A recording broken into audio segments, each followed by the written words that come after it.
KPCC അധ്യക്ഷ ചർച്ചകൾക്ക് മുഖ്യമന്ത്രി വി ഡി സതീശൻ ദില്ലിയിലെത്തിയിട്ടുണ്ട്. ഹൈക്കമാൻഡ് നേതൃത്വവുമായി നടക്കുന്ന കൂടിക്കാഴ്ചയിൽ സതീശൻ നിലപാടറിയിക്കും. സർക്കാരുമായി സഹകരിച്ചു പോകുന്ന ഒരാൾ KPCC അധ്യക്ഷനാകണം എന്നാണ് സതീശന്റെ നിലപാട്.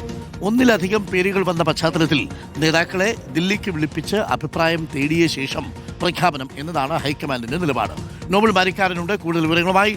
Nobel Marikkaran, very good morning. Nobel, ദില്ലിയിൽ എന്താ നല്ല മഴയുണ്ടോ രാവിലെ? Arun, very good morning. ദില്ലിയിൽ കഴിഞ്ഞ ദിവസങ്ങളിലൊക്കെ അത്യാവശ്യം ചൂടായിരുന്നു. ഇപ്പോൾ ഒരു മഴ, ഇന്നലെ ഉച്ചതൊട്ടേ മഴയുണ്ട്. CJP-കാരുടെ പ്രതിഷേധമൊക്കെ മഴയിൽ നനഞ്ഞായിരുന്നു. ഇന്നും ഇപ്പോൾ രാവിലെ മുതൽ മഴ പെയ്യുന്നുണ്ട് എന്നാണ് യാഥാർത്ഥ്യം. വലിയ മഴയല്ല, പക്ഷേ ചാറ്റൽ മഴ എന്താണെങ്കിൽ രാവിലെ മുതലുണ്ട്. ദില്ലിയിലെ അന്തരീക്ഷം അല്പം തണുക്കുകയും ചെയ്തിട്ടുണ്ട്. അതുകൊണ്ട് ഓക്കെ നോബൽ, ഇന്നലെ പ്രതിഷേധത്തിനിടയിൽ നമ്മൾ വാർത്ത റിപ്പോർട്ട് ചെയ്തതിനിടയിൽ നോബലിന്റെ ദേഹത്തേക്ക് ഒരു കല്ല് വന്ന് വീണു എന്ന് കേട്ടു. ഇപ്പൊ എങ്ങനെയുണ്ട്? കുഴപ്പമൊന്നുമില്ലല്ലോ അല്ലേ? മറ്റു കുഴപ്പങ്ങളൊന്നുമില്ല, ചെറിയൊരു വേദന മാത്രം. ഏതായാലും പ്രതിഷേധത്തിന്റെ ഭാഗമാണല്ലോ ഇതൊക്കെ. പ്രതിഷേധത്തിൽ അങ്ങോട്ടും ഇങ്ങോട്ടും ഒക്കെ ഒരു വശത്ത് പോലീസ് ലാത്തിച്ചാർജ് ചെയ്തു, മറുവശത്ത് CJP-കാരെ പ്രതിരോധിക്കാൻ അല്പം കല്ലേറൊക്കെ നടത്തി. അതിനിടയിലാണ് നമുക്കൊരു കല്ലേറ് കിട്ടിയത്. അതെ അതെ, മൊത്തത്തിൽ എങ്ങോട്ടൊന്നില്ലാതെ കല്ലുകൾ പായുകയായിരുന്നു. അപ്പോൾ സൂക്ഷിക്കുക നോബൽ, പ്രതിഷേധം ഉണ്ടാവുമ്പോൾ. അപ്പോൾ നോബൽ, നമ്മൾ വാർത്തയിലേക്ക് എത്തിയാൽ KPCC അധ്യക്ഷൻ ആര് എന്നുള്ളതാണ് ചോദ്യം. ഒരുപാട് പേര് കാത്തു നിൽക്കുന്നുണ്ട്. ബെന്നി ബെഹനാനുണ്ട്, നമ്മുടെ മാത്യു കുൽനാടനുണ്ട്, അതേപോലെ കൊടിക്കുന്നിൽ സുരേഷുണ്ട്. പല പേരുകളും ഇങ്ങനെ പറഞ്ഞു കേൾക്കുന്നുണ്ട്. ഇതിലാരാകും? ഇപ്പോൾ ജോസഫ് വാഴയ്ക്കലുണ്ട്. പല പല പേരുകളാണ് കേട്ടുകൊണ്ടേയിരിക്കുന്നത്. ഇതിൽ സർക്കാരുമായിട്ട് ജോസഫ് വാഴയ്ക്കലാണെങ്കിൽ രമേശ് ചെന്നിത്തലയുമായി ബന്ധം, മാത്യു കുൽനാടനാണെങ്കിൽ KC പക്ഷത്തും എന്ന് പറയേണ്ടി വരും. ബെന്നി ബെഹനാനും ഒരുപക്ഷെ അപ്പുറത്ത് നിൽക്കുന്നു. KC നമ്മുടെ കൊടിക്കുന്നിൽ സുരേഷ് ആണെങ്കിലും അങ്ങനെ തന്നെ. അപ്പോൾ ആരാണ് വി ഡി സതീശന്റെ മനസ്സിലുള്ളതെന്നാണ് നമ്മൾ മനസ്സിലാക്കുന്നത്.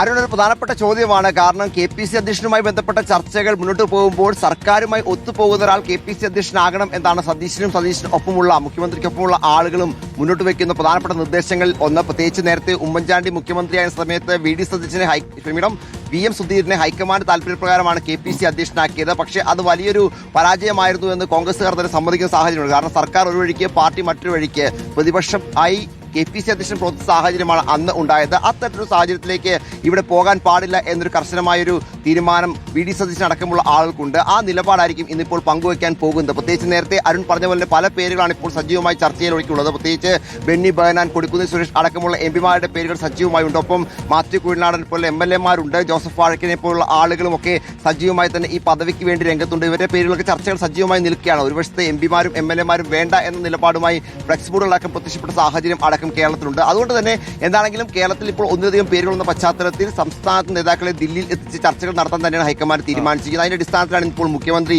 ദില്ലിയിൽ എത്തുകയും ചെയ്തിരിക്കുന്നത്. PC വിശ്വനാഥ്, അദ്ദേഹം വർക്കിംഗ് പ്രസിഡന്റ്, അദ്ദേഹം അല്പസമയത്തിനകം തന്നെ ദില്ലിയിലേക്ക് എത്തുന്നുണ്ട്. ചർച്ചകൾ ഇന്നിപ്പോൾ രാഹുൽ ഗാന്ധി, മല്ലികാർജ്ജുൻ ഖർഗെ അടക്കമുള്ള നേതാക്കളുമായി കൂടിക്കാഴ്ചകൾ ഉണ്ടാകും. ആ കൂടിക്കാഴ്ചയിലായിരിക്കും എന്താണെങ്കിലും ഈ നിലപാടുകൾ പറയാൻ പോകുന്നത് എന്ന വിവരമാണ് ലഭിക്കുന്നത്. ഒറ്റ പേരിലേക്ക് എത്തുക അത്ര എളുപ്പമായില്ല. കാരണം പ്രത്യേകിച്ച് ഇത്രയധികം ആളുകളുണ്ട്. അതോടൊപ്പം തന്നെ നമുക്കറിയാം ഈ തെരഞ്ഞെടുപ്പ് കഴിഞ്ഞ ശേഷം മുഖ്യമന്ത്രി സ്ഥാനത്തേക്ക് KC വേണുഗോപാലിന്റെ പേര് സജീവമായി തന്നെ ഉണ്ടായിരുന്നു. അദ്ദേഹത്തിന് ആ പദവി പിന്നീട് ലഭിക്കുന്ന സാഹചര്യം ഉണ്ടായില്ല.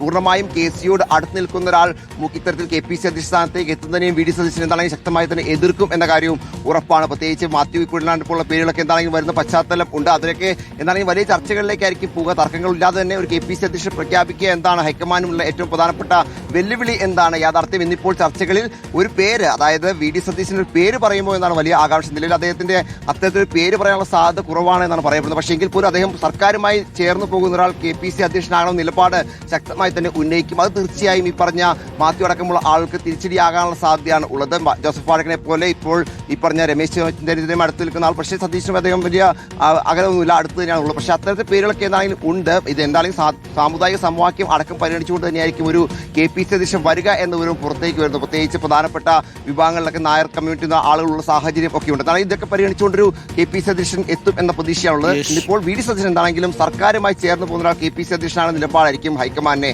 അറിയിക്കാൻ പോകുന്നത്. ഒരുപക്ഷെ പാർലമെന്റിൽ വെച്ചോ അല്ലെങ്കിൽ ഈ പറഞ്ഞ നേതാക്കളുടെ വസതിയിൽ വെച്ചോ ആയിരിക്കും കൂടിക്കാഴ്ച എന്ന വിവരമുണ്ട്. 10 മണിക്ക് വി ഡി സതീശെടുത്താണെങ്കിലും പാർലമെന്റിലേക്ക് പോകുമെന്നും അറിയാൻ കഴിയുന്നുണ്ട്. Okay, thank you. അപ്പോൾ ആരാണ് KPCC തലപ്പത്തേക്ക് വരുന്നത് എന്നറിയണമെങ്കിൽ കുറച്ചുകൂടി കാത്തിരിക്കേണ്ടി വരും എന്നുള്ളതാണ്. ആരൊക്കെയാണ് ആരുടെയൊക്കെ മനസ്സിലുള്ളത് എന്നുള്ള വിവരമാണ് ഇനി പുറത്തു വരേണ്ടത്. കാത്തിരുന്ന് കാണാം. മുഖ്യമന്ത്രി പദത്തിന് വേണ്ടിയിട്ടുള്ള ഓട്ടം നമ്മൾ കണ്ടു അല്ലേ? ആ ഓട്ടവും ഡ്രാമാറ്റിക് ആയിട്ടുള്ള നീക്കങ്ങളുമൊക്കെ അത്തരം നാടകീയ സംഭവങ്ങൾ KPCC അധ്യക്ഷ സ്ഥാനത്ത് ഉണ്ടാകുമോ? ഉണ്ടാവാൻ സാധ്യതയില്ല. ഒരു നേതാവിൻ്റെ പേര് ഹൈക്കമാൻഡ് നിർദ്ദേശിക്കും, ആ നേതാവ് KPCC അധ്യക്ഷനായി വരികയും ചെയ്യും. അതാര് എന്നുള്ളതാണ് പ്രധാനപ്പെട്ട ചോദ്യം.